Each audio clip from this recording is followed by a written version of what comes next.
50 ESPN Cleveland. Here are your hosts, Beau Bishop and Nathan Zagura. All right, let's do it live on a Thursday edition of Cleveland Browns Daily. You were up. Oh, he is great. Gibbay. Boy, I'm in a great mood. Gibbay, it is sun-kissed in northeast Ohio. The sun is out. It's a bluebird day. How are things back in Hellscape, Indy? We don't have the ice. I believe. Didn't you have an ice storm this morning? I don't know. My wife said something woke her up. I don't know. My wife was like 71 is shut down. 90 had some closings. No. Uno, do you have any idea what you're doing here? How about this so I can hear myself? There we go. Little Uno. He's out there. Uno, I wrote it down for you. I wrote it down. I scripted it out for you exactly what pot is what. Come on, Smalls. He's sprinting around making things happen. I want you to know. Yeah. Have you ever heard of the lemon drop shot? You're like you need a fun little shot. You're like, oh, hey, here's a lemon drop. It seems like something that I remember lady friends doing when I was in the collegiate times, and then maybe right after. I couldn't tell. I feel like vodka's involved, but it is. Okay. I only do shots of tequila. That's all I do. And so everything else I'm terrified of. I don't like the sweet aspect of it. So give me a lemon drop. What am I looking at here? I'm not sure other than vodka, and there's something else in it. But I'm going to tell you this. The lemon drop is a shot. It is a shot. Sipping it. Okay? Our guy, Uno, we're at high velocity. We're at the JW Sports Bar. Baby. It is a who's who. Yeah. I look over at the bar, and Uno is holding court. And I mean holding court with members of other teams. He comes back, and it is like I think Fila said it best. It's a martini glass it's like a half a martini glass. Yeah. It is a glass though. It is a large glass, and it is full of a lemon drop. It's a lemon drop martini. That's a real thing. So I'm this guy's sucking down lemon drops like it's a drink. I'm going to stand up for Uno for just a second in this one aspect of this, and I'm going to admonish him in another aspect. Perfect. So good. There is a lemon drop martini. That is true. That's what he just said. It's a sweet and sour. You get a little triple sec in that. There's a fresh lemon juice. There's usually like a sugar that is usually rimming the glass or something like that. That's typically what you see. It is not something, I would say, that is typically ordered and consumed by an Uno. That would not be – if he was going to have something out of a martini glass, a Manhattan or a martini would be the two things that would be more in line. It is typically, though, you see a lemon drop shot. It is rarely that you see a lemon drop cocktail. And so he ordered the cocktail, and he was parading around. Cocktail. Couple cocktails. 2. Oh, God, let him live. Who gets hurt? He was living. He was having a great time. He was having a great time. What a tremendous order out of him. It was a tremendous order. Griff was getting all wild and crazy. He had 2 Pepsis and 3 waters. How many milkshakes did he get on DoorDash? Did you have a milkshake last night? I could tell you that Uno DoorDashed when we got back, and I believe the remainder of the DoorDash is still in his backpack. That's correct. You're hauling it home? Well, I ordered it last night and then fell asleep before I got a chance to eat it. So didn't want to waste the money bringing it with me today. So what do I even dare ask what food would be fresh last night on a DoorDash that would somehow still be fresh that this it has afternoon? Not been in a fridge or anything else since. It doesn't feel good. I feel like that could lead to food poisoning, Uno. You should probably see a doctor. He hasn't eaten it yet. It's still in his bag. Yeah, I wouldn't. I think you're fine. I wouldn't. I'd stay away from it if it has not been refrigerated. I would stay away from that. So Zagura and I leave, and this is what happens. Uno's running around with lemon drops, ordering DoorDash that he's packing in his backpack. Yeah, we got a 4.5 hour drive home, and luckily I can't smell anything in life, so I'm good there. But mine was pretty good. I did have the so I supercharged in. I got to Columbus. I supercharged in Columbus, and They had there was at the new Supercharger out by Polaris is right across the street from a Waffle House. Did So you go I to had Waffle House? I have not had Waffle House in 20 years. And it's staring at me just golden yellow. I'm like, God, how can I turn it down? Give me some scattered and smothered and whatever hash browns. Like, that feels like a win. So I sidle right in there. I would not have had that on the bingo card. Just belly up. I just bellied up right to the bar there at the Waffle House. I thought it was also early enough in the day that there wouldn't be too much tomfoolery going around. And it was, it's 6 o'clock, so it was fine. There were a couple of loud patrons, but that's to be expected. That's in the brochure. I got to tell you, it was delicious. It was absolutely delicious. Yeah, hash browns, scattered, smothered. I can't remember what it was, but it was cheese, onions, mushrooms, something else, and then I just went Tabasco, salt and pepper. Heaven. I mean, so good. Just crushed it with the Waffle House. As good as I remember. Now, I didn't order. Normally, my order back in the day would have been that with like an egg, and then I would have gotten the waffle, like the pecan waffle. But that just seemed to, at my age, that would have taken me 2 weeks to be able to pass through the system, I think. So we were literally talking about Waffle House this morning, and I'm like, I don't know if I've been to a Waffle House and actually eaten a waffle. Like, if you do the pecan waffle's amazing. Like, if you okay, it's really good. All if right. you do that. Yeah. But no, normally it's not. You eat the other stuff, like the patty melts and all that stuff. Yeah, Uno was talking about, because we were at breakfast at the place where we're staying, and we were like, "What's missing? A waffle maker." Waffle. Like one of those, like you pour it in, you flip the cooker over, and then it dings, and you flip it back, and that's right. You take the waffle out, because I'm not gonna lie, the breakfast was outstanding on Monday, and it has been a downward spiral since. I got nervous. I went down there Tuesday morning. Yes. Or was it Wednesday morning? My days are. It was Wednesday. I think it was yesterday morning. I went down there. They did have the eggs still yesterday, right? Do I have that right? I don't think so. Yeah, I think yesterday it was like a quiche or something. Oh, that's a rough call. So the egg. Now I was up long before you guys on Tuesday. I was down there like right whenever it opened, like 6:30 or whatever. And I always get a little nervous when I see the eggs, the scrambled egg, like in water. Yeah.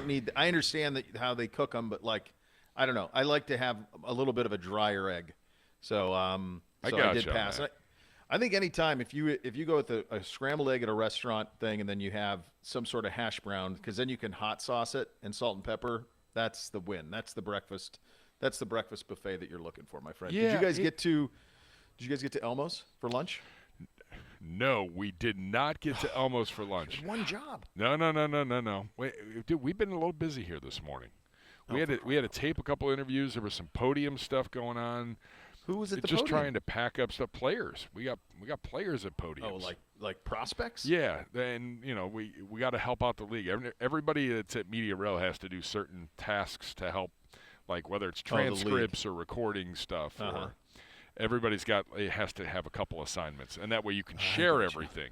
So when we draft someone, we can go back and we can pull their presser and all that stuff. I see. So it's our getaway day, so we're trying to pack everything up and get everything squared away. The good news was, about 20 minutes before the show, this gentleman comes around the corner, and he's wearing a tuxedo, and he has a tray of shrimp cocktails. Good. They have their own social media people, and they're like, "Would you guys like this?" I go, "Everybody stand up. Everybody get in this. We're all doing this together." Because I believe I was the only one that has ever had a shrimp cocktail from St. Elmo's. So everybody. What did they think? Kelsey, How'd they do? Fila, Griff, Uno, Chris, myself. This was virgin experience for all of them. All of them. Oh, all boy. of them. Did they do a typical Elmo's, or was it not? The shrimp is loaded. There's one shrimp. There's one shrimp. They just give you on the a little plate. Okay. But it is smothered. Smothered being the word of the day, given your hash browns. How smart were the kids on how to take that in? Well, I promptly proceed to say, they're filming this. I promptly proceed to say, you want to take a small bite. You don't want to go big here. that horseradish can come back, and then you're not tasting anything, you're not smelling anything, or you could just almost die like Bishop did at dinner a couple of years ago. True story, Shook. It almost happened. Like we had to slam him on the back to get him to stop coughing. Oh, I almost went. It was bad. The guy in the tuxedo goes, I mean, you could do that, but the Bears crew around the corner, I mean, they had no problem taking the whole thing down. Well, now at this point, now it's a Griff man. Now and we're Tequila are like, man and woman. we're going all the womanhood. way now. We can't let this happen. God, I'm like, I think this is a very bad idea. I'm not doing this. No. Go ahead and demasculate me all you want. Sure. I need to it's be fine. able to taste food 4 days from now. Yeah. Well, it hits, and Uno's like, I don't really like horseradish. I'm like, well, get ain't for ready, you. buckle up. But he's in. He did it. He pulled it off. The two just throw the whole thing down the gullet. And it was like the first 30 seconds, I was like, if this gets worse, we're going to have a problem. I don't know about the live stream, and I don't know about, I don't know what's going to happen here. They're both coughing, their eyes are watering, they're like, holy, I'm like, yeah, I'm aware of the situation. Oh, that's great. But they rallied. All of a sudden, they're like, all right, it's kind of a cooling Yeah. sensation, and it's feeling better. And everybody enjoyed it. I was like, everybody got a little shrimp cocktail. So we worked out great. That's great. So they got it. So that's a win, and away you go, and then you'll drive home. Exactly. We had Iarias last night. We had some fantastic Italian. There you go. It was good. So it's good. Had a few drinks. It's quiet over there, isn't it? I mean, I was looking this morning like there's nothing newsy that I saw. So Uno and I were putting together the rundown, and we both kept saying, there is nothing going on at this combine from a news standpoint. there isn't. Like, we're all just in a holding pattern if Justin Fields is going to get traded or not. No, I don't recall one like it. I mean, this morning, obviously, I was doing my morning works, and I'm looking at, and I'm like, well, let's do a segment or two and kind of update everything that's happened over in Indy. And there really wasn't anything new. Like, the big stuff happened Monday. Our guys, Andrew AB, kind of sold it. He kind of said everything out loud on Tuesday. So by yesterday, when Coach had spoken about all of those things, it was just stuff that was already out there from AB. Yeah, I mean, there wasn't much there. We had the Denzel maneuver yesterday, but everything else is quiet. It's been very quiet, and I think it's been quiet across the league. I mean, seems like it. I've got a couple, like the 10 top takeaways from the first couple days of the combine, and I'm like, I think we might talk about 3 or 4 of these. Yeah, I don't think we're even going to talk about all 10 because it's not really that big a deal. Don't you think the Bears thing kind of is I felt like that on Tuesday morning. I felt it like it, honestly, Monday night when we went to dinner and just talking to people, and then throughout Tuesday and even yesterday, like everyone's just kind of waiting on that. Yeah. Like once that happens, whatever that's going to be, then everyone can kind of have a reaction to that action. Because right now it's a holding pattern in terms of the roster movement and shuffling. It just hasn't happened. Yeah, exactly. Yeah. So, I mean, there's not a lot. It's very quiet. Now, Media Row is still pretty packed, which I was surprised by because I thought today would be a big moving day. It sounds like starting tonight and then tomorrow morning everybody's out. Is there how many are teams and how many are like still remaining of like the media? There's more radio here than I thought would be. There was more in it yesterday. I noticed. Yeah, like Nashville had a couple of stations and there's an Asheville radio station here, which I did not have on the card. Ohio? Asheville, North Carolina. Oh, Ashland, Ohio. Asheville, North Carolina. Asheville. What would they be jumping onto? Like, is that Titans football? Carolina, maybe? Or I don't know the geography of North Carolina well. It's a hole in my resume. It could be way off. I don't know where it is. I don't know if it's near like Charlotte or if could be anywhere. It could be near Atlanta. I have no idea. I don't really know the answer to this. I don't know. I've never been. Yeah, but there are definitely. I mean, there's a number. You can definitely tell there's empty tables and people that are done for the week. But it will be. I think you'll be able to count on 2 hands tomorrow the number of people that are still here at Media Row. Today, Asheville. Asheville, 2 hours from Charlotte. Pretty aggressive. So they're probably Panthers people. It's very aggressive out of Uno. Almost as aggressive as waddling around with that lemon drop last night. They were good. Was he in a suit jacket? No, he was in a button down. Good. They were dressed accordingly. Good. You got to be. Hey, Yeah. This was the coolest damn thing. The great Jim Donovan ringing the bell. Yep. And his cancer treatments are over. Obviously, Jim is near and dear to us, and not only just as the voice and the job he does there, but what he means to us personally, and I know you, Gibbay, personally, and this show. I mean, that's some of the most fun that I ever have is anytime he's on and want to know how the ponies are doing. So the ponies are going to have Daddy's home, and he's done with cancer treatments, and that was a tremendous, very cool. Yeah, knock on wood, everything will be good. So I reached out to him probably about 4:30 yesterday, and I was like, if I'm doing the math right in my head, again, public school kid, I'm thinking today is the last day. Do I have that? And he sent me that video, and it was that's beautiful. It was awesome. Couldn't be happier for him and his family, his wife Cheryl, his daughter Megan. And couldn't be happier for him. I know the last few weeks have been a little tough, but he's a pro, and you never know it. So he guts through it, and we are done with the treatments, and now we, hopefully everything is good and stays that way for quite some time to come. Yeah, awesome stuff, and he's just the best. He simply is the best. Provided some of the most magical moments this year were he was directly involved with. All right, we've got a lot to get to on the program today. We have a Z Carucci reunion bomb.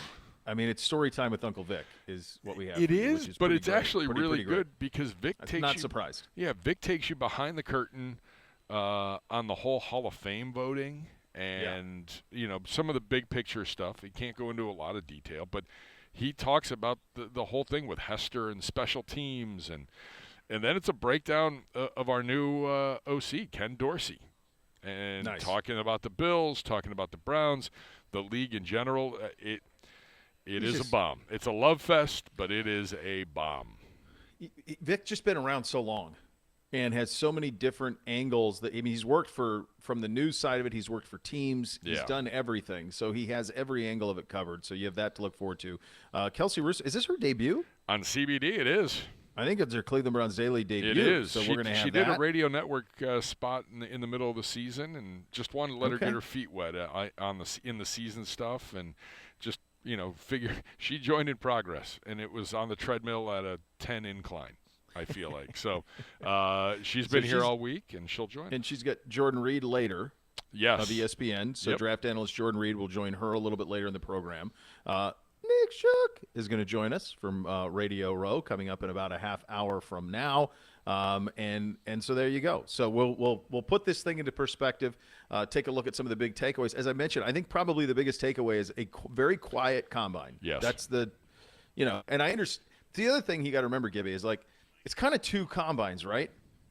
Because you're talking about you have this part where the coaches and general managers talk, but the players haven't gotten on the field. That happens tonight. Yeah, for the first time. There's actually some happening now, I believe. Okay, so it's already rolling. Yeah, I think NFL Network coverage starts at 3:00. Our good friend Chris Rose will be anchoring that. So, but I believe they've already started some drills on the field here. So. Okay, all right. So that now this second part is going to pick up, and we'll see. You'll be curious how those. So the first three quarterbacks are not throwing. Yeah. So Williams, May, and Daniels are not throwing, but the next three are. So that would be McCarthy, Nix, and Penix. So if there are 6 first-round quarterbacks, the other 3 are throwing, and we'll see how those guys do. But it all kind of centers around what the Bears do and what their timeline kind of is on how they handle the quarterback situation. Yep. All right, Kelsey going to join us next. Going to get a recap on what she learned from our general manager, from our head coach, and we're off and running. You're listening to Cleveland Browns Daily on 850 ESPN Cleveland. And it's Beau here for my great friends at James B. Beam Distilling Company. Booker knows.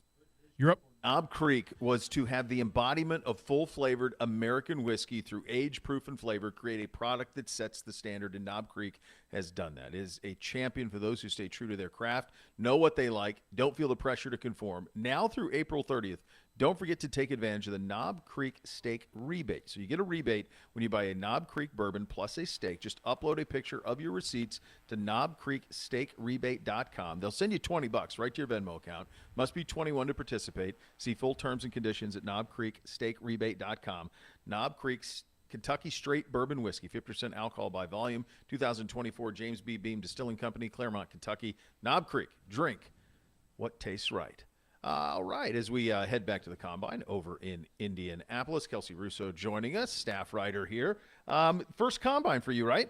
Very first Combine, yes. It's been very fun and kind of cool to see it all actually in action, as I've heard about it over the years. So it's cool to be here. And you were, prior to joining us, you were covering the Cavs with The Athletic, and so you had been around the NBA world and seen how all-star games happen and those type of things. I always tell people when they ask Kels, it's hard to understand how big the NFL feels to everybody else and how small it feels when you get to Indy, because the whole league is in, like a 2 square mile radius for a week?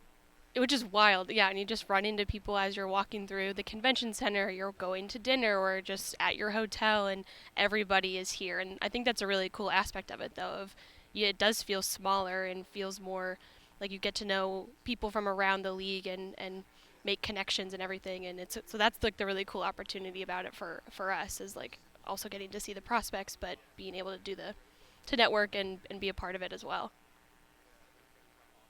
Hi. I guess I'm talking. You just pointed at me. Well, you had a headset on, so I'm here. You're there. You're It looked like me. You were eager. No, I can do the whole. We can do it all. We can have. I just thought we'd have a 3 conversation. Yeah, I was letting you go. So did you get to see Gibbay in his action? Have you seen his lurking? How he lurks on guests? Have you not seen this? I haven't had to lurk a lot this week. I know. I was disappointed. You only had Zagura for a day, so you had to really get a lot of it done at one time. Like, did you have to lurk Chris Sims at all? No, I reached out to Chris in advance. He saw me coming from a mile away on Tuesday. He was like, "I know, Gibbs. I know. Just come get me." That's I'm like, so great. "Okay, what about this time?" He goes, "Do we have to do it today?" I go, "Yeah, Zagura's only here today." It has to be. Yeah, because he's got obligations and he's living his best He's on life. assignment. Sure he is. It's a good assignment, to be fair. It's a very, very good assignment. I was hoping for rain all week, but I don't think I want to do that with the people he's playing with. No, I don't think you should wish for that at all. No, not at Kels, all. what did you make of let's go back to AB's availability first, and we'll get to Kevin's.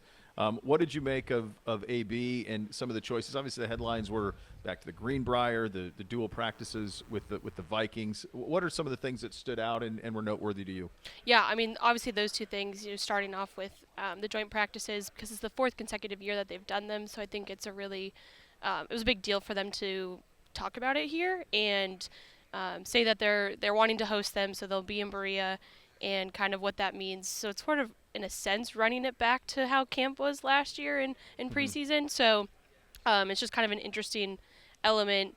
And then to the Greenbrier as well. And I think that made a whole lot of sense because guys talked about that. Literally, they bring it up so organically throughout the season about just what the Greenbrier meant to them. And I think they saw how good it was for team chemistry and bonding and just time they got to spend together. So I think everybody thought they were probably going back, but having it be official that that's what is happening in this during training camp was noteworthy. I think the other thing that AB talked about was that Deshaun's going to start throwing again in March, which I think is a big deal for fans and just kind of knowing his progress with his shoulder injury, and then the fact that Kevin and Ken Dorsey are going out to LA to visit him next week, I think is an important step in the off season, and Ken getting to know Deshaun and them spending time together, see where he is, and just kind of helping move this off season along. So, but I thought that from AB was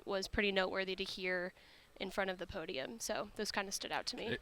Beau, Kelsey has not gone and had the Greenbrier experience. She had not started yet. She started in season. The Wednesday before the first game. you and me both. Yeah. Well, I'll give you – I mean, I've been to the Greenbrier before with my family, not with the team last year. It's a spectacular property.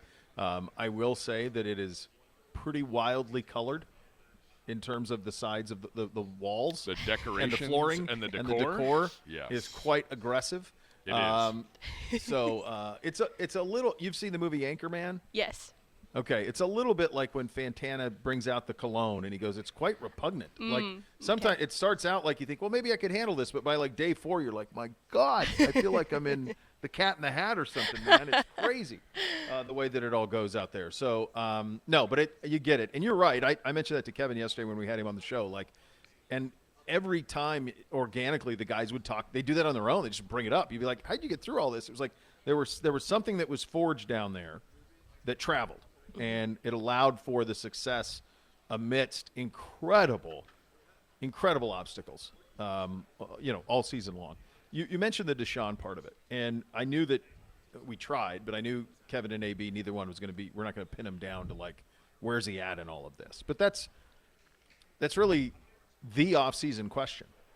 The rest of it is going to sort itself out. They're going to be aggressive in free agency. We know that. They're going to be fine in the salary cap. We know that. They always are. We talked to AB on Tuesday, and he told Zagura and I, look, I'm 3 years ahead is where he is on the cap. So they know what they're doing on all that. The one thing they can't control is the health and the ability to get back to what he was of number 4. And that's, again, in a way, Kels, it's kind of, and I know you weren't with us last year, but it very much kind of feels like last season all over again. Mm-hmm. Yeah, 100%. And it just raises a lot of questions of sure. And like you said, you can't control health. And, they continually say that he's progressing, doing all the steps, and we've seen that. And I think that is what you have to rely on in this situation of just hoping that he continues to progress the way that he needs to, and that when he's healthy and can come and comes back, that he's able to produce the way that he needs to, that they saw in Texas, and why they traded for him in Houston, and what they're hoping for when they got him here. Obviously, last season was obviously up and down, with dealing with the injury, but we saw moments where he looked like who he was in Houston. And I think that's the hope, that you get back to that point. But I think their dedication to the way that they're, going down to visit him, and his dedication to his rehab process is important, and it's good to know these things at this point in the off season so early, because we have 6 months before training camp. We have 6 months or more before preseason. I would prefer more. Yep, same. I would prefer a lot more. It's going to be here quick. It is going to be here very fast. Don't blink. But all of that time is really good for him to just continually to take steps. And so I think that's the hope, is that he'll be there, obviously, by the time we get back from camp. I think the other big thing that needs to happen with this staff, in addition to Ken Dorsey and Coach going out to meet with QB1, is Kevin Stefanski's got a brand new offensive staff. Mm-hmm. Sure does. I mean, outside of Chad O'Shea, he's got a lot of new bodies, and all of those bodies need to gel here over the next couple months. 100%. And I think it was cool that Kevin mentioned yesterday that, the staff's out here. Obviously, they're here at the Combine. They're helping scout and everything. But they're also in meetings together. And I think that's really cool. If they're spending this time, they're really diligently working to rebuild, in a sense, the offense, from the run game to the pass game to all of the elements that are a part of this. And when you have so many different perspectives coming in with new coaches, you have to have that time together to really just to gel and to get on the same page and figure out a way to build an offense that makes sense with your talent that you have. And I think it was cool that they're all here, not only scouting, but they're also working on what they want the offense to look like, and they're starting now, and they have been doing so when, back in Berea.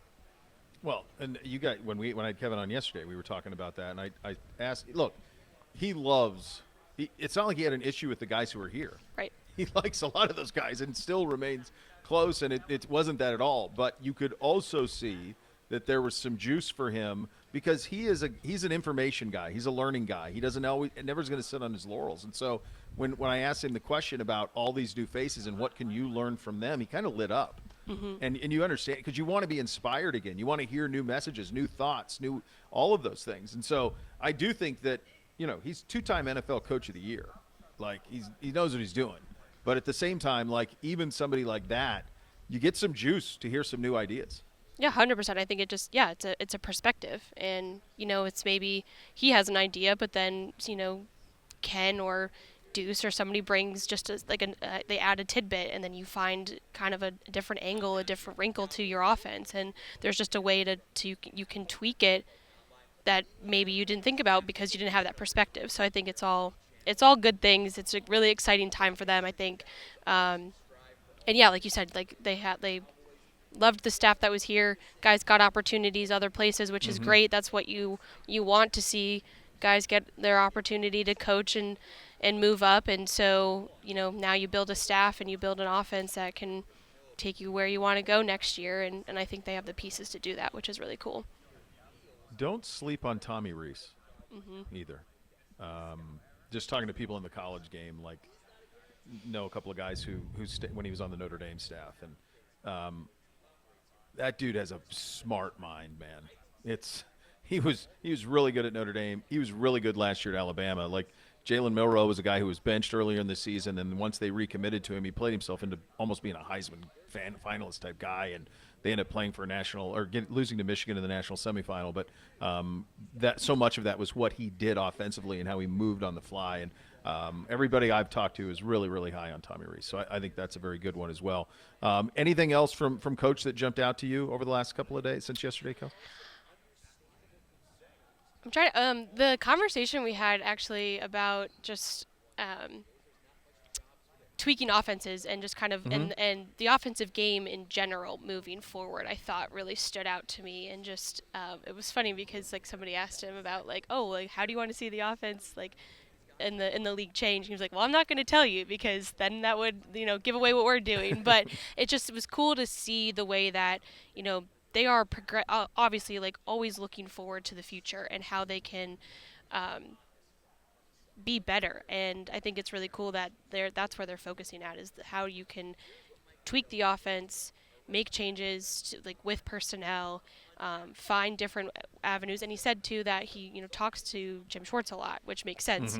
Of you pick Jim's brain to see what defenses are doing against offenses to make your offense better. And I thought that was really interesting, especially you see how we saw last year how and in his whole career, but how good our defense was and how good Jim is in those moments. And so being able to pick his brain to then make your offense better is just going to make it that much stronger. So that really stood out to me. Yeah, me too. And I also like to, I got a chance to ask him just about developing draft picks and, looking because of our their situation where they have a second, third, 2 5ths, 2 6, and a 7th. So these later draft picks, like obviously there's the names here, people are focusing on the first round, the quarterbacks, those top guys. But for the Browns, like that's not where they're at. And so this is a really good opportunity for them to get face time with these guys that are later rounds, maybe, and get to know them more personally. And yes, it's a short window of time in these interviews and meetings, but it's that face time that I think is super valuable. That's kind of starts that trend is like, they're here and then they can bring guys in for those 30 visits, or they do Zoom calls, and then you get to pro days, and then you get to the draft. And I think all of those opportunities really lend itself to then when AB and them make their picks, they have a good idea. And so it just was like really interesting to talk about how the development of later draft picks, how, yes, they're a second, third, 5th round guy, but they can get production out of them and they can be contributors on the field in their rookie season, a couple seasons, et cetera, like we've seen, last year and everything. And so hearing that perspective, I think, was really interesting, especially just considering their situation and where they are in the draft this year. To your point, they have to. They have to hit on those guys. They have to hit on some of those guys because 100%. We can't pay everybody. We're having to pay a lot of people. And that's what happens when you draft good players and they develop into great players and Pro Bowlers and all of that stuff. Like, everybody has to get paid, and you can't keep everybody. And so you need to find a DeJuan Jones. You need to find those type of players who can become – Donovan Peoples-Jones is a great example of it. It was a guy who was a real contributor in his time here. It's a 6th-round pick. So that's – you're not everyone's going to be that – not every 6th-round pick's going to be that good, but some of them need to be because otherwise you can't build a roster in this league the way that the salary cap is built. Great stuff, Kels. Good talking to you. Appreciate it. Very good. And you'll have the interview with Jordan Reid coming up in the second hour of the program. Don't miss Billy Joel and Rod Stewart. They're together for the first time. It's Friday, September 13th. Gibby, I'm not sure if you're aware of this. It's at Cleveland Browns Stadium. I was not. The tickets are on I've sale heard rumors. right now. You can get them right now. You visit clevelandbrownstadium.com, and then you have to put in /Billy and Rod 2024 for more information. If you do that, you then can buy tickets for Billy Joel and Rod Stewart. They're together for the first time ever Friday, September 13th. You just Billy blew Joel, Griff's Rod Stewart. mind. He didn't know. No, He didn't know. he knows He now. had no idea. Well, now he does. We're He educated. also now, hopefully, he knows after birding with me on Tuesday night, he now understands the importance of getting off of a bad bird and upgrading your bird. He is aware. He has talked about this nonstop.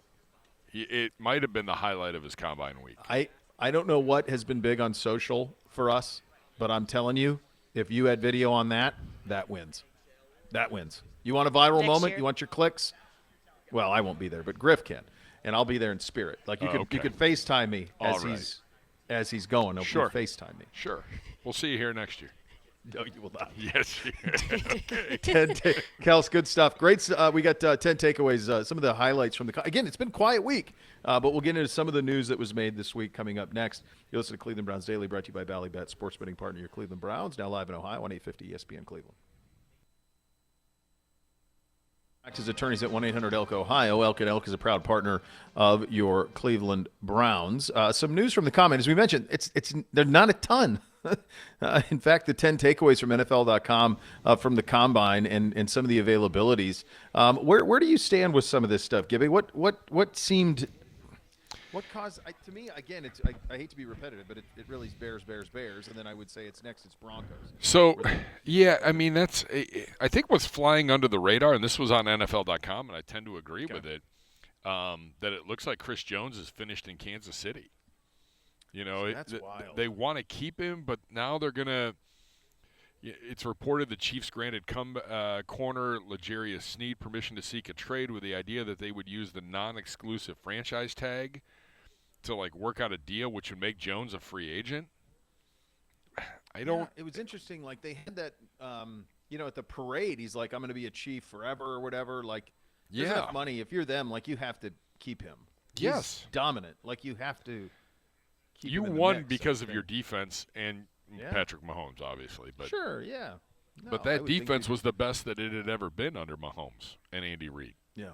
So No, I- no doubt. I Spags is awesome. yeah, and you're going to get rid of L'Jarius Sneed, which I was like, wow, that's two big corner pieces. You can't afford to pay anybody?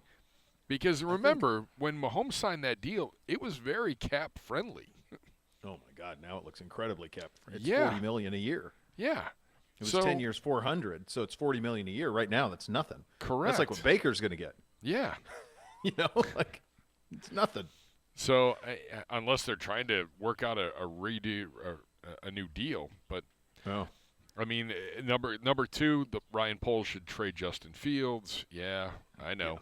And he's gonna. He will. I What didn't are you going to understand get their. for him, though? So, in the conversation I had with Chris Rose yesterday, and he knows the Rams really well, and he talked about how, like, does that fit? Does Fields fit what they want? Because they're going to run the McVay offense. So can Fields do that? Because that's really not what he is. He's a runner and a deep thrower. So Correct. like, what does that work with what they're going to do? And if Atlanta, it seemed to me like Atlanta, and we said this even before, always hoping that Fields would end up there.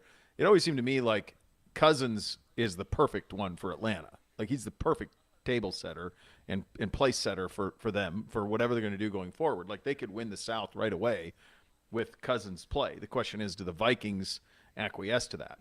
The one thing that is interesting on the Bears, and I had several people over there talk about this yesterday about, like, Caleb Williams' dad's a problem. Albert Breer mentioned it on a podcast I was listening to on the way home yesterday. Like, the dad is the guy who's like, I want a percentage of ownership, like all of this nonsense.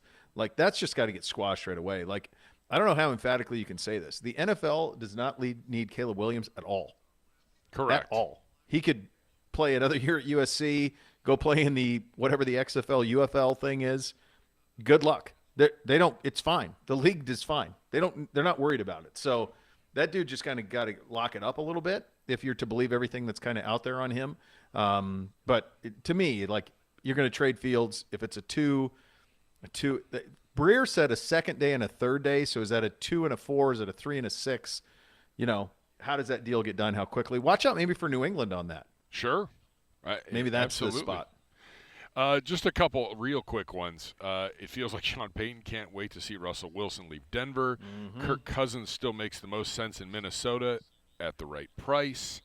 Mike Evans is going to want a lot of money. J.J. Yeah. McCarthy is showing up as maybe the most intriguing quarterback prospect in this draft. It's because he's throwing. Yeah. Orlovsky did that this morning, like he zagged.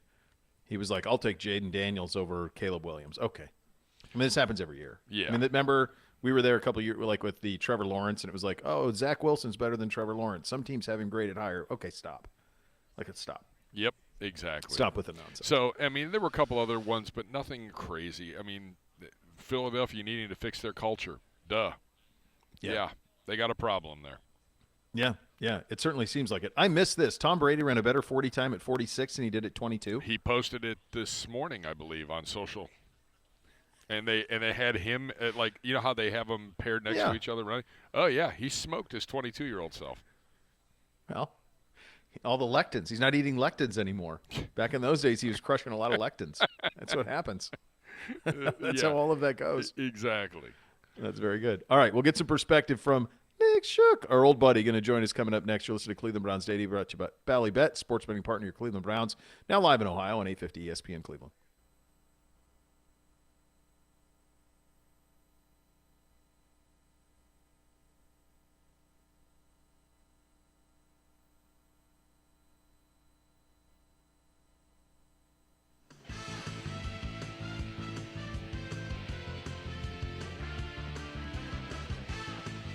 Cleveland Browns Daily, brought to you by Bally Bet, now live in Ohio on 850 ESPN Cleveland.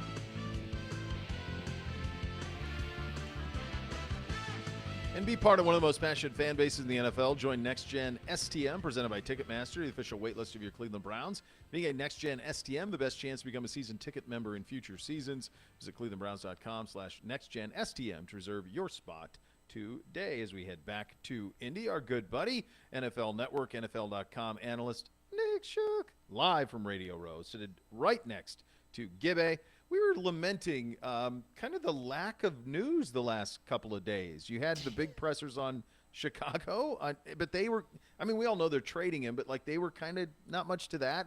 The Sean Payton stuff was pretty interesting, but kind of a quiet week so far, right? Yeah, it felt like we went through a number of different pressers, and it was just like, all right, well, I can pull that small bit out and do something off of that.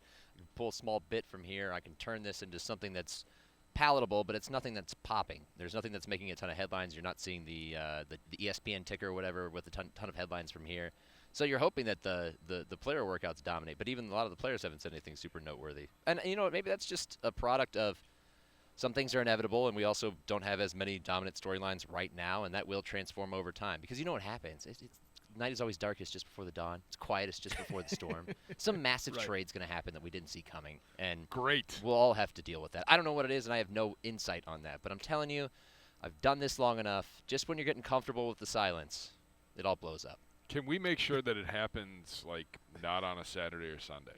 Maybe on a month, like a Because nice Tuesday next week. Don't forget, like, right before free agency a couple of years ago, our GM goes out and gets Amari Cooper. And it was on a Saturday afternoon.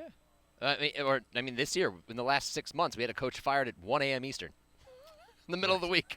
Remember that? That's true. Yeah. Try to block that out. Yeah. No, there was. You're right. There will be some stuff. It does feel like that. Do you think the conventionalism over there was the Bears have to do it first? Do you still kind of feel that way, having been in Indy all week, that they've got to do the Fields move before everything else kind of reacts to that? Well, it's either that or they lose all leverage. I mean, you can't draft Caleb and have Justin Fields on your roster. What you get is a Baker Mayfield leaving Cleveland situation where you're just trying to get anything for him, and you trade him well after the draft for a fifth-round pick. And you hope that you get more out of Fields if you're going to move him, which everybody at this point expects him to. You cannot willingly go in there and think that you're going to get anything for him if you have Caleb already on your roster. You've lost all leverage. And I think what you should do, and what would be important, helpful to them, is to create a little bit of a bidding war. Create a little bit of a race. Make the teams that are interested actually come to the table. Because right now they could just wait him out. Ideally, if they think that nobody else is getting in line and is competing for him and the opportunity and they have to outbid somebody, then they could just wait him out. And then suddenly you get him for pennies on the dollar. So hopefully that doesn't happen. So bidding war, who is the bidding war then? Conventionalism's Atlanta. Yeah. You hear Pittsburgh. Yeah. You hear Vegas. Yeah. I always say keep an eye out for New England. Yeah, me too. Yeah. You know what I mean? Yeah. Like I could see them doing it. If they gave up a 2 or a 3, it seems like a second and a third day pick is kind of what the standard seems to be for him, if that's what it is. Now all of a sudden they could take Marvin at 3, and now they transform in a month. You know, you go from not having weapons to having a former first-round pick at quarterback who's got some legs that can make you scared, and a generational potentially receiver, all in the matter of a couple of months. Yeah. So just watch out for them a little bit. I think. Yeah, and I'm of the belief that he can be reclaimed. I don't think he's that far off. I think it's very much dependent on situation. And the Bears have, unfortunately not put him in a great situation throughout the course of his career. They've asked him to do too much. They haven't surrounded him with proper talent and blocking that he needs. Guys aren't getting open most of the year. They got DJ Moore, and it was a godsend, and they still had nobody else other than Cole Kmet that could consistently get open and catch passes. And for a brief period there, it felt like they were turning the corner before he suffered that injury. By the time he came back from there, it felt like they'd taken 3 steps back. He could never get back on track. It's the same thing about C.J. Stroud. They're different players with different strengths and weaknesses, right? But C.J. Stroud went to Houston in a situation where he had a franchise left tackle, he had talent at receivers, he had a new coach and an offensive coordinator that were willing to scheme to his strengths. And what did we see as a rookie? He was fantastic. And I think that there is potential for Fields to do that again, but the situation's got to be right. And that's why I fear that he ends up in the wrong situation at the end of all of this, and then everyone who thinks that he should be out of Chicago is then confirmed in their belief. I agree. You know he's talented. You saw him in Columbus. Yeah, I know, dude. AVP's in New England. I think that would be Fun, yeah. That'd be fun. Yeah. And I think AVP would do right by him. I do. But we'll see. So then the next thing is going to be Russ and like Sean Payton. You can only say it so much without saying it, but he pretty much did. So the question is, how quick? Are they the J.J. McCarthy landing spot? And then, obviously, they're going to be done with Russ. Where does he go? Is that a Pittsburgh? What's that look like? The best part of this, though, is the fact that Coach is done with him, but then the GM comes out and is like, we haven't gotten any phone calls. They're not going to. So well, he went first. George went first. It was like trying to make it act like people were calling. Yeah. And then Sean came second. It was like, it really doesn't matter. We're going to do something next week. Yeah, because they can't continue at this rate. And obviously there's no concessions made on the financial side, which is understandable. You sign that contract. If you're Russ, you keep your leverage there. But it's an almost untradeable contract. So somebody's going to force somebody's hand, but they're not going to proceed forward. He got benched because of money last year. They can say it was football reasons, but there was a period there where they had reclaimed their season. They'd run off a bunch of wins. Russ was good enough in some of those games. He wasn't good enough in the first half of some of the games that followed. They lost a lot of those games, and then suddenly he was benched when they still had an outside shot. That told me it was not as much about football, but about the fact that they knew he wasn't going to be part of their future. And he doesn't command that money anymore, but you're going to have to bite that bullet if you're the Broncos of the contract that you signed him to. And then at this point, he can go anywhere. I mean, anybody that needs a veteran quarterback that's in need, because Denver is one of those places, and they're already moving on. Washington, could they be a place? Please, they need go a ahead. quarterback again. Go to the NFC. You know, there's a handful of those teams every year. Because he wasn't bad this year. Yeah. No, he was decent. okay like 67%. at best. Yeah. 20. I think it was like 26 touchdowns, 7 or 8 picks. Yeah. 67% completions. Not a lot of nickel dime. He didn't hurt them. The yards per. Yeah. No, but he didn't hurt them. Right. So like in a situation like Pittsburgh, I don't want him there. But like in Pittsburgh, where their quarterbacks were hurting them, all of a sudden they have a quarterback who didn't. Now you're on to something. Yeah, that's true. Yeah. That's kind of the tricky spot. Let's do one more quarterback, and that's Cousins. What does this look like? The Vikings seem like a team that's kind of in like the middle of all of it, and then not really bad enough to go to the bottom, and not good enough to go win it all. This is the one that I fear a franchise is going to make an overly ambitious decision that they're going to come to regret. And the worst part about it is that every reason as to why they should not make such a decision was just presented to them, and they dealt with it for half of a season. Every week it was, and especially down the back half once the Josh Dobbs magic ran out, it was, who are we going to see this week? Nick Mullins? We're going to see Dobbs. We're going to go to Jaron Hall, and none of them were good enough. They got a up-close and personal look at what the future without Kirk Cousins is if they don't have a solid answer there. But they don't have a solid answer there now. Nothing I saw from any of those guys tells me that there's going to be an answer there. And so you have to run it back with the guy. Kirk Cousins finished in my top 10 in QB index at the end of the year. He played half the year. Yeah. And he finished there because he was playing some of the best football of his career at the time before he got hurt. He was the only good thing about the Minnesota Vikings for 6 weeks because they couldn't hang on to the football. He only had a few of those turnovers. They couldn't play defense well enough. He was the only positive silver lining from that team for the first 6 weeks of the season before they got back on track. And it was a bummer that he didn't finish the season. But you don't let that guy go. Sign him to a 1-year deal. Sign him to a 2-year deal because you don't have the plan in place. And as we all know, if you don't got a plan, you don't got a shot. No. And as we were talking about Gibbay yesterday, like with they also have the Justin Jefferson thing too. And Kwesi was quick to say, like, look, he's a blue chip. Like we can't lose blue chips. Yeah, otherwise, what are you doing? Just be in a farm system from everybody else? Right. But the pressure's on. You may not have that choice if you can't continue to provide things and put things around Justin Jefferson. Yeah. And the thing is that they actually have a really intriguing core. I was not a fan of the way their roster was set up last year. I thought they were going to take a step back. They kind of exceeded my expectations for a stretch before falling back to earth after they lost Kirk Cousins. But what I like about their roster, there's a lot of young talent there. I think that they need to figure out running back, but they've got a couple of studs at receiver. The trade for Hawkinson, worked out pretty well in their favor until he suffered a bit of an injury. Their offensive line's good enough. There's pieces there, but there's no reason to just move on from Kirk Cousins because he's in his mid-30s and it's going to cost you some money. Like you run it back until you can't anymore, until something comes along that gives you the opportunity to say now is the time to transition to a new quarterback. You don't just force that. How much are they kicking themselves for not doing the Jefferson deal last year? Now you got an extra $30 million in cap space. And now His the contracts number just continue got- to rise. Yeah, His contract just went way up. I mean, the rocket ship. franchise tag's what, 21 Rocket and ship. change? Yeah, yeah. So That's what You- Higgins so- was, yeah. And they got that boost in the salary cap total, so that's just going to Yeah. inflate every contract too. That's what I mean. Like Yeah. that they cost themselves a lot by not getting that deal done sooner. What do you make of? Let's bring it back to our team that we talk about on a daily basis. Your Cleveland Browns. This was such a strange year, and we talked to the guys about it. It kind of feels like 3 different seasons all in one. Yeah. This year for the Browns. But this offseason, we just had Kelsey on, and I just said, look, like this might as well be last offseason. Like I know they're going to get the cap stuff sorted out. I know that they're going to be aggressive in free agency and probably get most of the guys that they want in free agency. That's just what Andrew Berry does. But it just comes back to 4.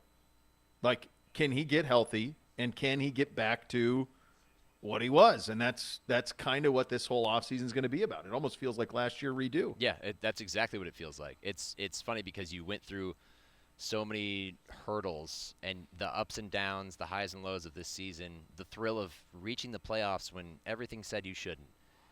And yet you come back to the same point because you only got a little bit of a clue on what you needed a big answer on last year. I mean, the last few games that Deshaun Watson played were some of his best football as a Brown. His last game may have been his best game as a Brown. It seemed like he was just starting to turn the corner and settle in, and everything was coming together, and they'd gotten that big win over Baltimore on the road, and then his season's over. So was it a fluke? Is it a tease, or is it a sign of things to come? And we are not going to know. How does he heal from having a fractured glenoid? Like, that's not a very common injury. Right. On the throwing shoulder. These are all things that we still have to figure out and boxes that the Browns are going to have to check off along the way. And we will not know until week 4, really. At that point, you get a first indicator of whether this is actually going to work out or not, which is a bummer. But I thought it was funny, AB said a couple days ago, they have cap things that they still have to work through and everything else, but I can't keep money in my pocket. He loves to make moves, right?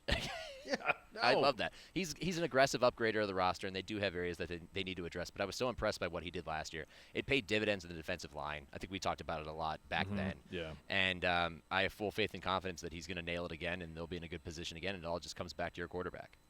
Yeah, it does. And that's the thing. When you're right, they do have, and it'll be that defensive line. And when I was talking to both him and Kevin this week, I think what last season proved for them is when they were hired, it was about building an organization top to bottom. Yeah. And what they built was true organizational depth. Yeah. To be able to draft the way that they've drafted in certain positions. Certainly would want maybe better drafting at receiver, better drafting in the middle of the defensive line. But in terms of the corners, the linebackers, the offensive line, I mean, they crushed all of that stuff to the point to where you're playing your 4th and 5th tackles at the end of the season. And they're holding up. And they're holding up. Yeah. I mean, that speaks to high-level, deep-end scouting. Like you said, organizational depth. But you know what? The beauty of it to me that I have come away with now, not being there every day, but seeing it from afar and then seeing it up close here, you talk about building an organization. It's visible in their personnel department. It's visible when Kevin Stefanski takes the podium and when Andrew Berry steps up there. There's a rapport and an understanding between media and executive that we have not seen in this town in the last 25 years, if we're being completely honest, because those guys only got 2 to 3 years at a time before they were gone. The next group was in. They don't have to prove themselves. They just got to the playoffs again. Yeah, they lost the playoff game. but they got to the playoffs when they shouldn't have been there. And they do nothing but continue to stay pretty competitive. Kevin Stefanski went from a guy that could have been on the hot seat this year to a guy who is firmly set in his spot with another Coach of the Year award in his pocket. That is because your organization is strong from top to bottom. And so more than anything, we could talk about roster, and especially at this time of year, but, man, Browns fans, I know they love to spend time going down to the nitty-gritty and splitting hairs and really figuring out, oh, what's this scenario, But you got to sleep a little bit easier at night knowing that the building is no longer burning down like it once did. No. Those are in the long rear view. I'll get you out of here on this, my friend. You've been going to Indy for a long time. A lot of combine days spent. Give me a place maybe to eat or have a cocktail that we don't talk about enough. What's some of your is there a personal favorite of yours outside of the ones that we talk about all the time? What jumps out? Well, because you always think about Elmo's Prime, Nada. Is it Lockmiller's, which is like this hole-in-the-wall kind of restaurant that's behind the Westin. It's like down an alley. That place makes a really good Reuben. Go there. There might be kind of a funky smell in the air, and the clientele is a little varied, but go there. It's good. It's a good time. They know what they're doing. Oh, yeah. They know what they're doing. Great talking to you, buddy. All right, thanks for having me, man. All right, that's the great Big Shook of the NFL Network and NFL.com joining us from Indianapolis. Kel's going to go one-on-one with Jordan Reid, ESPN draft analyst, coming up next. You listen to Cleveland Browns Daily on 850 ESPN Cleveland. Cleveland Browns Daily, brought to you by Ballybet, now live in Ohio on 850 ESPN Cleveland. Don't miss Billy Joel, Ron Stewart together for the first time ever. It's Friday, September 13th, Cleveland Browns Stadium. Tickets are on sale. Visit clevelandbrownsstadium.com/Billy and Rod 2024 for more information. Billy Joel, Rod Stewart together for one night only. And now our very own Kelsey Russo, one-on-one with ESPN draft analyst Jordan Reid. Jordan, kind of starting off big picture, what are your overall thoughts about this draft class going in and being able to see them here this week? Well, it is a offensive-centric draft. You know, everybody's going to talk about the quarterbacks at the top of the draft. The wide receiver class, I think, is very, very good. We could see as many as 7 go in the first round, which is an astronomically high number. And then offensive tackle. Everybody wants to talk about the offensive tackle class, and rightfully so. It's a really good class. Speaking of quarterbacks, there's talk about, being 4 to 5, kind of in that range going. I guess what are your thoughts about this quarterback class specifically, and who stands out the most to you about how this could end up in a couple of months? Yeah, well, there's going to be 3 guys at the top of the draft. Drake May of North Carolina, Caleb Williams, of course, of USC, and then Jay Daniels of LSU. Those are your 3 guys that you're really going to hear about at the top of the draft. But that 4th guy gets really, really interesting, whether it's J.J. McCarthy of Michigan, Bo Nix of Oregon, Michael Penix of Washington is another name that a lot of scouts like quite a bit. So this quarterback class is really interesting. It just depends on which traits that you like the most with all those guys. Kind of going back to looking at positions of strength and positions of weaknesses, what stands out about this draft class? Yeah, well, once again, the quarterbacks, receivers, and offensive tackles, it's not a great defensive class. I don't think we're going to get a defensive player inside of the top 10, which is something that hasn't happened in a very, very long time. But I like the depth of this cornerback class. And there isn't that Devin Witherspoon or Derek Stingley or Sauce Gardner. We don't have that type of guy in the top 10, but, top 15, 20, late 20s, I think we're going to see a lot of guys fly off of the board. What stands out about the cornerbacks? Well, we got some athletic guys. If you like watching the 40, you better have your stopwatch ready just because these guys are going to fly. Kool-Aid McKinstry is one that I like in the back end of the first round, but there's going to be some other guys that really fly, whether it's Nate Wiggins of Clemson, Tyrion Arnold of Alabama is going to be a really good player, and then Quinion Mitchell of Toledo is an underrated name to watch. Now, shifting to the Browns, they have obviously later picks, but bigger picture, when you evaluate this draft class, what stands out about what could be positions of need for the Browns? Well, once again, this is a really strong wide receiver class. I would love to see the Browns add another wide receiver just because they do have some weapons. Amari Cooper was phenomenal last year, but outside of that, Elijah Moore was a little bit up and down last year, but I would like to see them add another weapon to the room. So wide receiver, maybe somewhere on day 2 or day 3, they could look to add one. Maybe even early on, they could look to add one too. So I think with the Browns, they just need to add another weapon in that room. And then also on the defensive side, edge rusher. They need somebody. They don't have a lot of depth there. Looking at the state of Ohio, Marvin Harrison stands out as from OSU. There's a lot of OSU kids here this week, but him specifically, what just stands out the way that he is able to have such an impact, and him not participating this week, how does that affect things moving forward? Well, he's the best player in the draft to me. That's how highly I think of Marvin Harrison Jr. He's not going to test here, unfortunately. We'll see what he ends up doing at the pro day. But if he doesn't do anything at pro day, that's completely fine with me. The tape is the tape at this point. But 6'4", 215 pounds, he moves.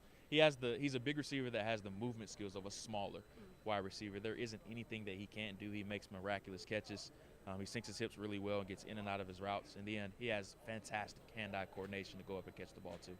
Do you think there could be a shift, I guess, when it comes to guys not participating this week, or is this maybe a one-off kind of situation because he did participate last year in the pro day it wasn't eligible, but when he participated with CJ last year, so could that, I don't know, do you see that as a potential change in the future?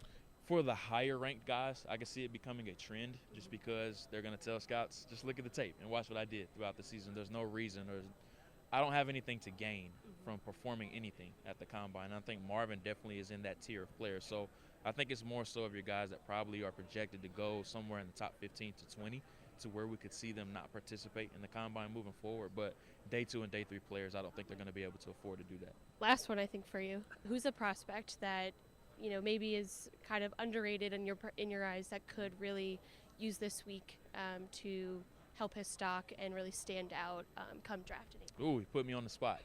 One name I really like is Ricky Pearsall of Florida. He's one name that I like quite a bit. Transferred over from Arizona State to Florida, and he was an instant impact type of player. And I'm sure you have seen this highlight. You probably haven't noticed it was Ricky Pearsall, but he had a miraculous one-hand catch against UNC Charlotte down the seam, and I think he's going to be able to make those types of plays on the next level. So Florida wide receiver Ricky Pearsall, remember that name.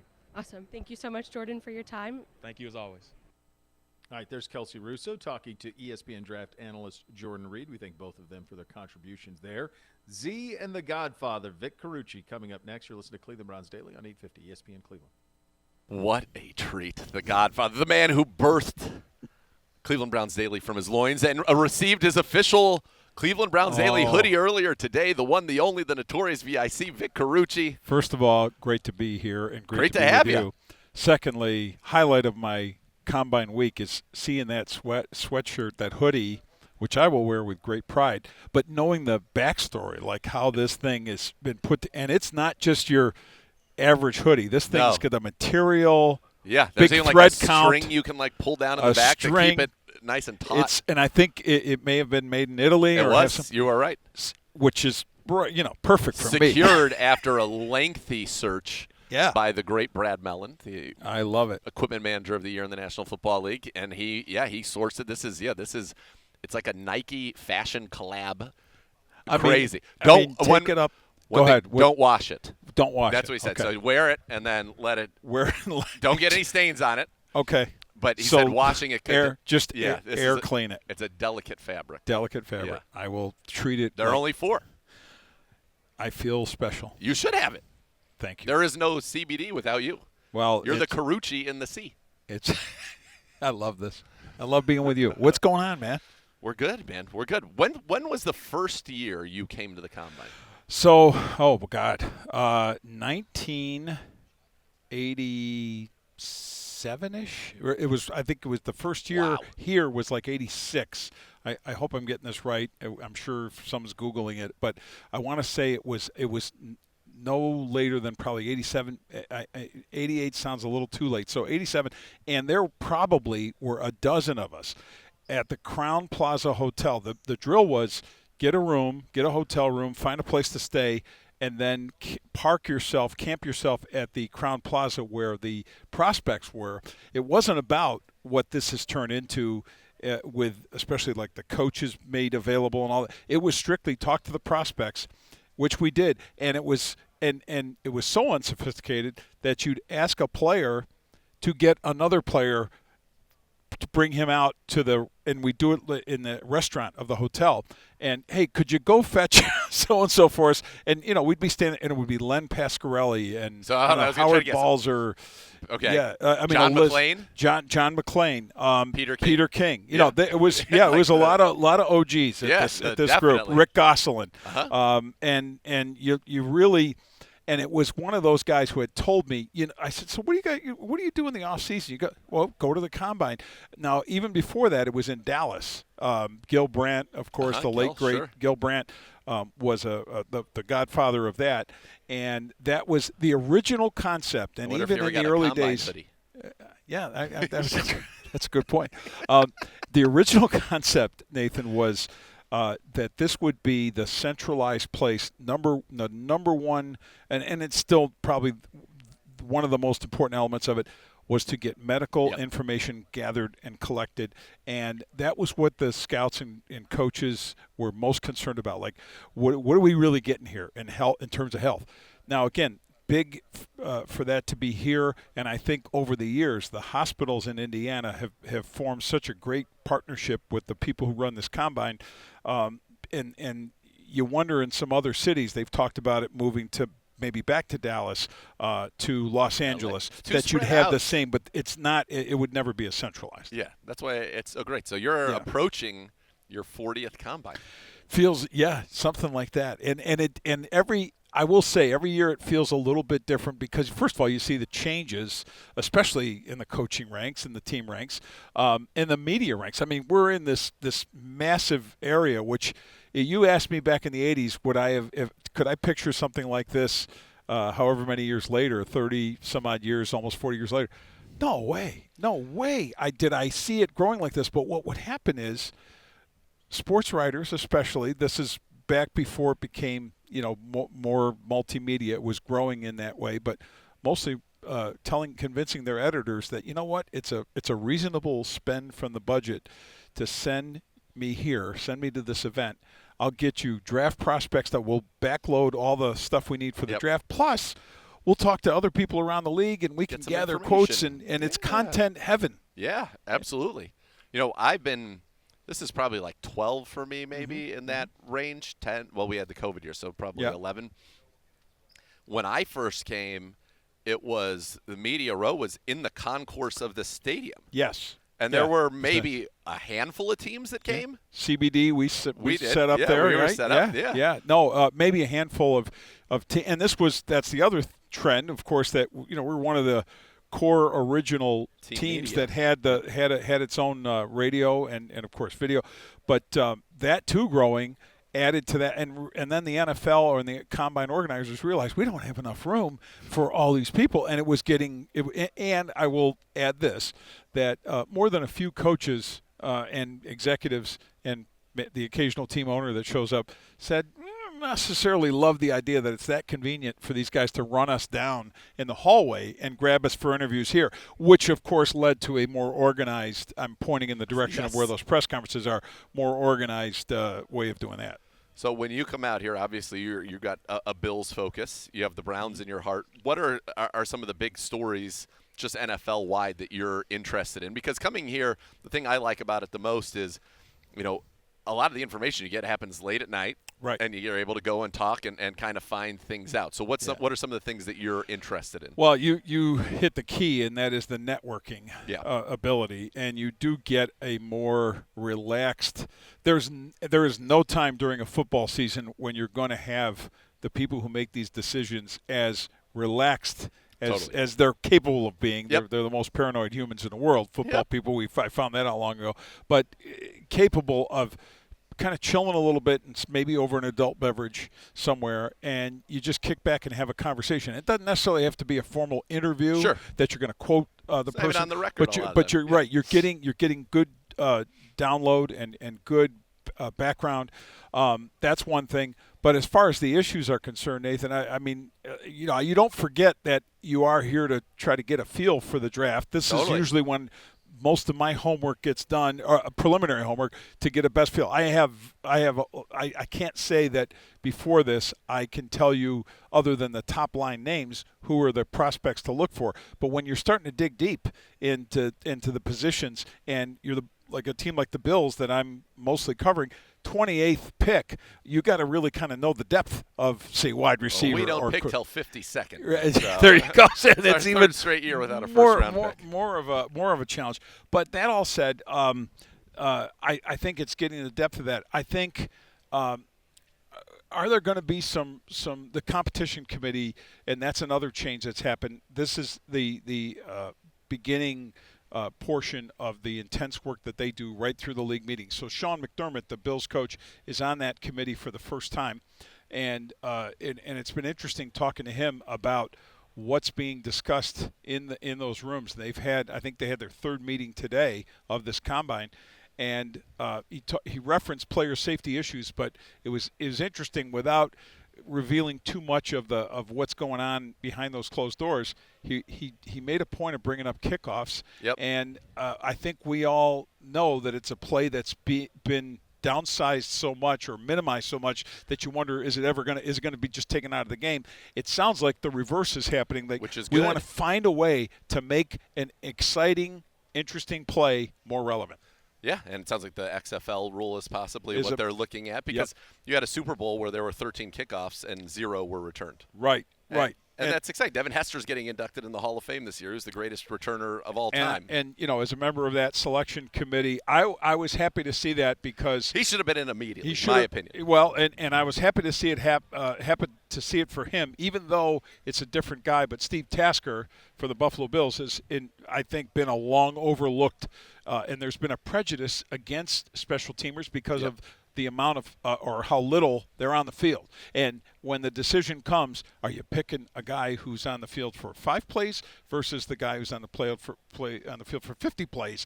And how do you rectify that in your mind? Well, you know what? It's the impact and the game changing. And he changed the game. He influenced how teams function in their kicking game. So I'm talking about Tester, but now I think you could say the same about Tasker. Now he's in that senior pool, but that might happen. Back to the other thing about what this combine is about. Well, this is real quick. Go ahead. Yeah. I find this. I want to Hall of Fame. You got me thinking. So, all right, sure. Dion was complaining that now there are too many people in the Hall of Fame, and there should be the special wing for the best of the best, which. Yeah, the Hall of Famers and then the Hall of Famers. Right. Yeah. Once you're in the Hall of Fame, you're in the Hall of Fame. That's how I feel. But right. I think one way to conceptualize, if you're trying to think about, and I'm curious to get your take on this, who the best players ever were, is if there were an ultimate game that was played, 2 53-man rosters, are you in that game? If you're in that game, to me, you're in the Hall. And if you're starting in that game, now you're in the Hall. Devin Hester, from the second that he became eligible to be in the Hall of Fame, would have been the first returner chosen in the ultimate football game ever to be played. Right. To me, that means he's got to be in the Hall of Fame immediately. Yes. No question. And without our rules prohibit me from going into any real depth on what was discussed. Sure. But there was a lot of discussion in our meetings. I want you to use that. I want to use the ultimate game discussion. I've made a mental note. Yeah, good. I'm going to call it the Nathan rule. And look, I think everything you just said there, though, is very true. Words to that effect came up with regard to impact. Obviously, the case was made for him. And then there's point and counterpoint. Okay, back to the how much time do you actually play? How much are you on the field? And are we But here's the thing about football. The game includes people who don't have as many snaps as others. That's just part of the game. And I think ultimately the common sense reaction to a discussion about a specialist player is he's as much part of the game as the quarterback. It doesn't, per Deion Sanders, maybe it doesn't feel like you would put him in the over-the-top Hall category, but I'm not down with that at all. I think that it was a rabble-rousing kind of move, and as a selector, as a voter, look, we never get told how great a job we've done to put a class in. We always picked on by the folks who say, look at who you left out. The worst night of sleep I get every year is the night before the selection meeting, because I know it's not about the criticism, Nathan. It's about the person who's with his family or if he's deceased posthumously, but the family, the friends, the people, and the guy who are just calling them heartbroken and devastated is too soft a term. Yeah. It's crushing, and you're affecting that when they're not voted in. And the last thing I just want to say also about the voting process, I never see it as who I'm against. I'm for Remember, there's a reduction. We start with 25. We get it down to 15. We get it down to the final 7 or 8. And I'm also on the subcommittee for the coach and contributor category. There's a dozen of us who vote separate from the 68 or so who are on the selection panel, the full selection panel. And again, I'm not against. I'm for these people. They don't let us put them all in. And you know what? They all shouldn't be put in as a group because it diminishes what the Hall is. Absolutely. I think it's a fascinating thing, and obviously I learned a little bit more about it this year with Joe Thomas going in. Of course. And kind of getting to talk to him about the process and all of that. Oh, and you know, I can't tell you also how special it feels when you have a personal tie. I mean, being with Joe all the years I was with the Browns, and I remember having a conversation with him in Canton the day before the induction ceremony. It was just such a special thing. One other thing I want to say about this, though, about the combine, the tampering that happens, which is and it's the wink nod tampering because everybody does it. It's the backbone of the combine. Honestly, it is the backbone of the combine. There you go. Thank you. Because more business is getting done, or the groundwork of business is getting done in these days than gets done at any other point. The agents come here ready for bear, loaded for bear, ready to strike, to do something. They are setting their game plans for the free agency period. The GMs are doing the same thing. Who can we retain? Who do we need to restructure? Who are we saying goodbye to? Who's going to take a pay cut? Who's going to whatever it is? Those conversations happen, and I think the GMs are much busier with that than the scouts are the ones in the stands with let's look at his vertical, let's look at his 40 again. I think sometimes people forget that the league year is in 2.5 weeks. Right. 3 weeks from now. Yeah. The draft's not till the end of April. Correct. Like, all the business that really is urgent and was going to even shape what you end up doing in the draft is happening soon. It's happening soon, and it's happening, and I always think it's fun that you walk through the various lobbies. Obviously, all these hotels are interconnected, and you could stay inside and go into the lobbies of how many different hotels from this convention center, and you just drift. I used to always I'll probably do it tomorrow. The tour of the lobbies just to see who's talking to who. You know what the conversation is. You see Drew Rosenhaus sitting with whoever, Brandon Beane or whoever the GM is, and I know what they're talking about, and it ain't the weather. Yeah, exactly. All right, let's talk a little Bills, and then we're going to talk a little Browns. Sure.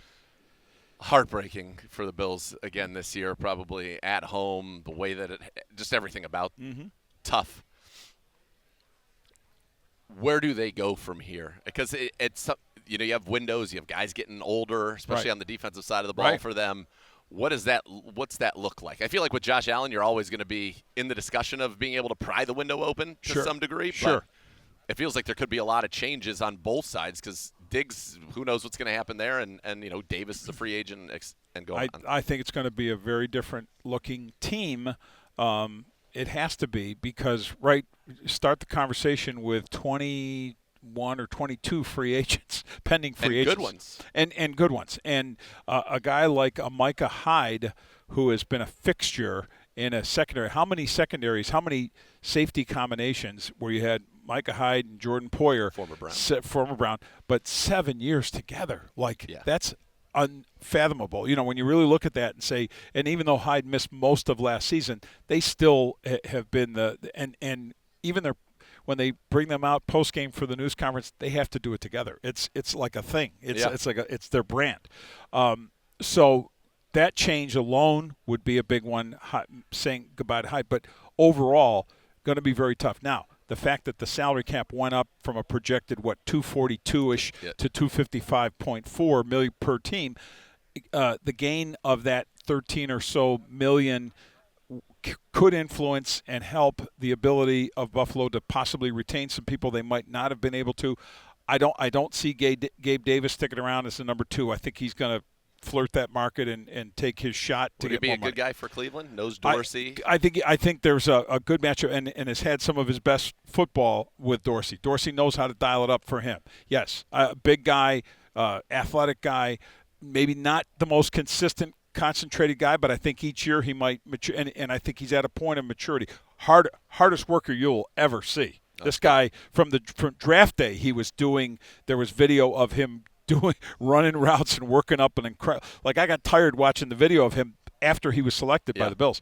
And then you say it with Josh Allen. Yes, the window stays open as long as he is their quarterback. However, the defense is going to get is got some big questions. Tre'Davious White, does he come back from that knee? Von Miller, is he ever going to be what he was at the beginning of 2 seasons ago? You look at Stephon Diggs. His contract is big and I don't see it as a good fit for a guy whose production tailed off. Now, asking Brandon Beane about it, he says it's business as usual, but I'm not convinced that that's truly the case. Yeah. I think something's got to give, and asking him to take a pay cut, my guess is he won't love that, and that could be a big problem. But that wasn't brought up. That's me talking. And look, the heart, like you said, the heartbreak. Hey, they got everything they wanted last year, despite a season that at one point looked like they weren't going to make the playoffs. Then they turn into the number 2 seed. They win their 4th consecutive division title. They get the Chiefs in Buffalo, and the whole story was if you can't beat the Chiefs in Arrowhead, but you get them in Buffalo, that'll be different. Well, it wasn't different, but it was the way it happened. Diggs dropping a deep pass, Tyler Bass wide right on a very makeable distance field goal. Those are the things that sting and will stay with them. So we'll see. And by the way, the competition, including the Browns, the competition in the AFC isn't going to get any easier. No, it's loaded. But going back to when you were talking about the Hall and special teamers, Bills maybe win that game without special teams. Hey. And I'll tell you what, the Niners win the Super Bowl without special teams. And do you remember the Monday night season opener against the Jets? How that game ended? Special team. It'd be a punt return touchdown there from you go. The kid from Hard Knocks, Xavier Gibson, I want to say his name was. Yeah, maybe that was it. No, it was, and it was, believe me, Sean McDermott hasn't forgotten that. And honestly, there were coaching staff changes. Now, one of them being, of course, they made Bobby Babich, a former Browns assistant, went from linebackers coach to defensive coordinator. I think Sean McDermott will continue to call the signals as he did last season. By the way, I was with Bobby last night. I love him. But I've said it while he was with the Browns, and I'll say it again. He's going to be a head coach in this league. He has got the timber to be a head coach. No doubt. Anyway. So last night at Prime, later night, I was walking out and saw a lot of familiar faces, and I'm sitting there. Bobby's now DC of the Bills. Mike McDaniel, head coach of the Dolphins, and Anthony Weaver is the DC of the Dolphins. They were all in that 14 staff. All went through Berea. I mean, we're going to go back to Belichick and Saban and, go through the litany of names, Pioli. But anyway, I brought up the coaching staff change because the one staff change wasn't made with special teams, and I think that is, as much as anything, needs the most cleaning up. Yeah. Well, because special teams is one of those things that you don't want to talk about, but when you are, it's typically bad. The ball goes off the guy's foot. For the Niners, that gives a touchdown. You miss an extra point or blocked. That's 8 points. Decisive. Yeah. Could be our guy Kyle also with the Browns on that same 2014 staff. Could have got in his first Super Bowl. All right, talking about the Browns. Yes. We finally got to see in the second half against the Ravens, Deshaun, that was why they brought him here. Mm-hmm. Flawless. Leads a come-from-behind victory in Baltimore against a team that, for a portion of the season, many people thought was the best team in the NFL. Then he doesn't play again. We get the wild time with Joe Flacco, but now it's back to Deshaun. And that's why you bring in Ken Dorsey, try to help him out. We talked about that on Browns Daily. What do you kind of see from this team as some of the things that they've got to do this offseason to be able to take that leap? I mean, obviously staying healthy can't control that, but to be able to take that leap. Well, they're as much as it worked out remarkably well, you'd have to say, and why Kevin Stefanski got my Coach of the Year vote. As much as you can say that with 4 different quarterbacks, that can't happen again or anything close to it. The final 8 in the NFL, only C.J. Stroud missed games, and he missed 2 with a concussion. And the only quarterback that can play or that needs to play and not only play the fullest of seasons, but take it to that level of what inspired the whole purpose of bringing him aboard is Deshaun Watson. You ask me a simple answer to the question, it has to be Watson or bust. It has to be everything about their season is driving there. Now, They threw an asset at it with the Ken Dorsey hiring. Now, I also think Alex Van Pelt, I have high regard for him. I've known him since his rookie year in the NFL as a player with Buffalo. I don't necessarily know that it was an upgrade at coordinator, but I'm going to tell you it's different. That's my point. I don't think in any way the graph went up or down, because I do have great regard also for Ken Dorsey. I also thought when Ken Dorsey was fired by the Bills, it felt a little scapegoatish, a lot scapegoatish. Josh Allen felt terrible.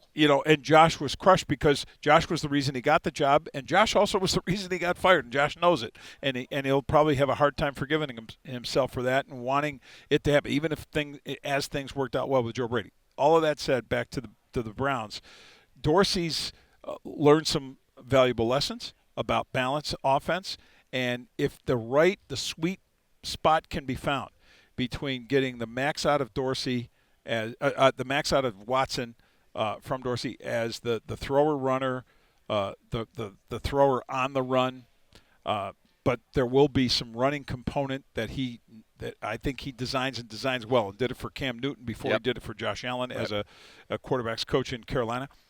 And then the running game itself being a presence, being something that takes the pressure off, that all those components are there with the O-line. And I have faith that Stefanski can figure that out and get it done. But here's the other bottom line. Can't succumb to the feeling of pressure, the pressure cooker that is this season, the stakes being what they are. And the realization of that, and sometimes the thought of that, and even if everybody says the right thing, we know what we're doing, it's no different than it is different.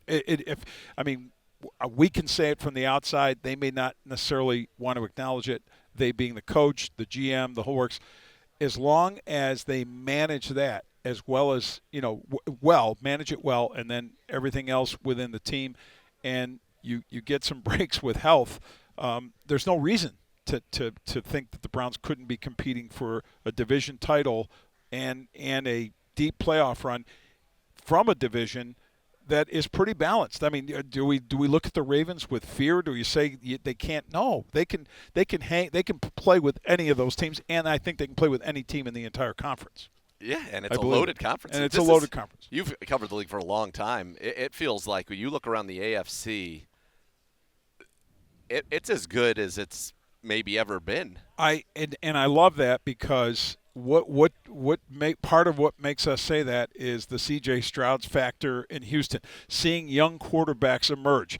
Not sure what's going to happen with Pittsburgh, but we sure as heck know a healthy Joe Burrow in Cincinnati. Look what that means. Right. Again, we know what the Browns have. We know what the Ravens have, and there's that MVP quarterback in Lamar, and then Josh Allen, and I can't believe I'm mentioning them, not necessarily last, but the Chiefs aren't going anywhere, and they're going to be just as good. Why does Andy Reid? Andy Reid is going to. I'm making a little prediction here. Okay. Going to be signing a contract extension soon. I believe he'll, and rightfully so. And what a shock! Super Bowl winner gets a contract extension. He at 65 has no desire to do anything except what he's doing. And why? He's got a 28-year-old freak as a quarterback who's going to be a freak for at least possibly another 10 years. And you got to tip your cap to him too and really their whole organization for realizing that they had to change who they were. They became a defensive kind of bully team. Reinvented themselves. Yeah, which is incredible. And that speaks to not only the wisdom and intelligence of a head coach, but selling that idea to your team. And Think about Mahomes. You're not throwing for 450 yards every game. You convince this quarterback. Some days you're going to be the caddy to the defense. Really, Mr. Dominant Super Bowl MVP, as great a quarterback as I've ever seen, and I'll in the whole juxtaposition of Tom Brady and Patrick Mahomes, that conversation's real. I mean, there are more pelts on the Brady wall, but it's not just pelts. It's what you see, what your eyes tell you that, oh my God, he can do it. And coming to the realization, he doesn't have to throw for 400 yards and 4 touchdowns every game. Sometimes, and most of the time, it is make 2 or 3 more plays than the other team, and that's he what they will. did. And then when he needed to, we needed to get a field goal to get in the overtime. He needed a touchdown to win it. Boom. And the same thing you'd say about Brady. Give him the ball last, you're probably going to lose. At your own peril. At your own At your own peril. Yeah. Remarkable season and a great Super Bowl win. And again, it sets up, as you talk about, in this AFC, just loaded. And that's when, and not to mention in the Bills division, maybe Aaron Rodgers is coming back. And if he maybe he'll get more than 4 plays. And if he comes back and plays, say 5 or 6, if he comes back and gives them the full season, they're a force. They've got to be considered a force. I think they've got a lot of other issues and problems to overcome that are not Rodgers related necessarily. And Rodgers himself identified the culture thing in the building that he didn't like, so that's got to change. And I don't know is that starting from is that emanating from the top? If it is, might not be as fixable, but I'll buy that more of Rodgers gives them a chance. And oh, by the way, don't sleep on the Miami Dolphins. The great Peter King retiring the other day, announcing that retirement, and read his column, and it was another of his masterpieces, his outgoing column. He mentions that the team he's looking out for, the team that he thinks he's got an eye on, is the Dolphins. And he mentions it because of the brilliance of their head coach, that he sees just he used an anecdote of a specific play he saw that you would think was innocuous in a game, but he brought it up to him, and it was a weird use of motion or something pre-snap, and McDaniel hears this and kind of says, like, why did you pick that out? Like were you reading you got cameras and microphones in our building?